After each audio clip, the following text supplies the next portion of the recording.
Hi guys, it's Lindsay from Perfectly Bookish 5, and this is my review of The Only One Left by Riley Sager.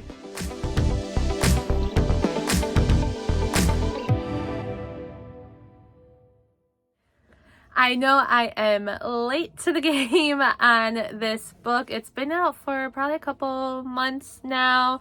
I was on hold at the library. I wanted to listen to the audiobook, and this weekend is December 18th right now. This last weekend I was finally able to get it. It was my turn, and I wanted to share my thoughts on it. I have read a couple of Riley's books before, and I have found that I enjoy their writing.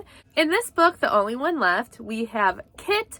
She's a caregiver, and right now she is living at home with her dad because she is on suspension because one of her last clients, there was some suspicious stuff going on and her case was being reviewed. So she was suspended for 6 months without pay, and she had to move back in with her dad. So eventually Kit's case gets cleared, and it was ruled that she had no play in the death of the client, and her boss doesn't really like her. She doesn't like her boss, but he asked her to come in for a job opportunity. This opportunity is a live-in caretaker position at a house that kids are told stories of it being haunted. There is a song about these murders that happen there, and everyone is a little creeped out about it. The kids, because they're getting told these stories to be scared, and then the adults are also eked out by it as well. So Kit is really hesitant, but this is the only job that she is getting offered. She wants to be able to move out of her dad's house, and she just wants to get her life back together again. A woman in question that Kit is supposed to be taking care of, her name is Lenora Hope, and they say she stabbed her father, killed her mother, and hung her sister. They were never able to prove that Lenora was guilty, and she never left the town. She stayed right where she was and let everyone speculate. Lenora comes from a very rich family. They had a lot of staff always doing things for them. Once the murders happened, a lot of the staff left and didn't want to stay, but there were a few who stayed loyal and stuck around.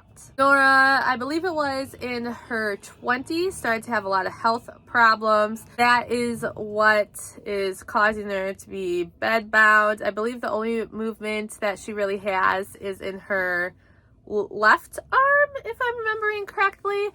And Kit goes ahead, takes the job, and she asks what happened to caregivers before. And when she goes to her room to put her belongings away, she finds all this stuff still in the drawers and around the room. And she went to go talk to the head of household and was asked, like, are you sure you really need me? This person's stuff was still here. And they said it's been a week. If she hasn't come back for it, get rid of it. So this is already putting Kit on alert. Why is the last caregiver Mary's stuff still here? Why wouldn't you take it with you? The way Kit communicates with Lenora is through clicks. Like, 1 click means yes, 2 means no, and they're able to communicate that way. But then the last caregiver gave Lenora a typewriter, and she had always wanted to be a writer when she was younger, and that is why she was given this typewriter, because they thought maybe she would be able to communicate with her one good working side. And all of a sudden, one day when Kit is with Lenora, Lenora types out, I want to tell you the real story of what happened. There's something about you, and I want you to know the truth. So Kit is floored by this. She's like, what are you talking about? Just tell me, did you really commit these murders? Or if you know who committed the murders, who you are covering for, why won't you just get to the point and tell me the truth? And Lenora's response is that she wants to be able to tell the story because there are more elements to it than just who did it. There are certain events taking up to the murders, and she wants to make sure the whole story is told. I really enjoyed this book. There's so much mystery going on, and there is a back and forth between the past and the present.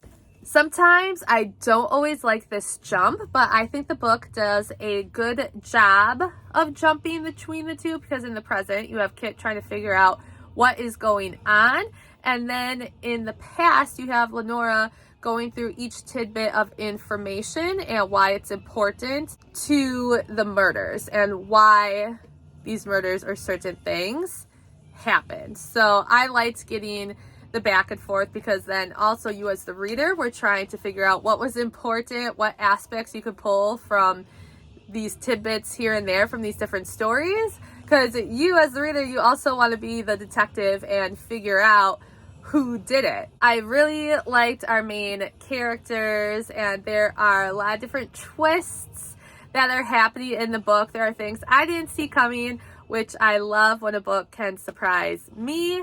Kit just gets so involved in trying to figure out what happened.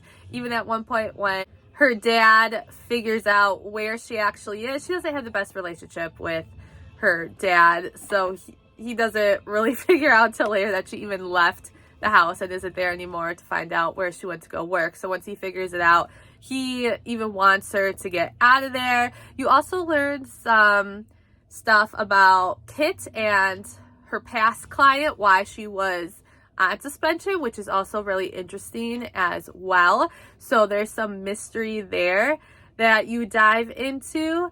So overall, I just really think that this is a really good read. I know everyone's probably in the mood for more wintry reads and all of that stuff going on right now, but I would definitely recommend picking this book up, The Only One Left by Riley Sager. And if you enjoy mysteries, a little bit of thrill in there, this book is going to be for you. If you have already read the book, let me know down below. Did you enjoy it? Did you not? What parts did you like? And if you are going to read it, let me know that too. Happy reading, everybody. Bye.